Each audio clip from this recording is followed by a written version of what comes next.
I got 24 chicken. He is no stranger to us, but it's my first time trying sweet corn. Friend told me this is good. Let's be the judge of that.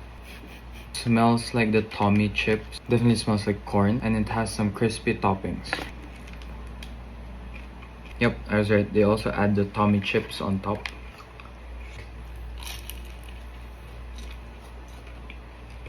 It's not that I hate it, I just don't love it. First, it really has a strong corn flavor. Although it's a dry rub, it's a little less crispier than the snow cheese.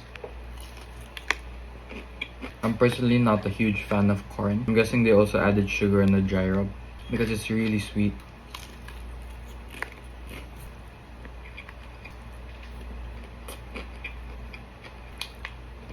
If I were to eat this without the rice, baka maumay ako in the second chicken.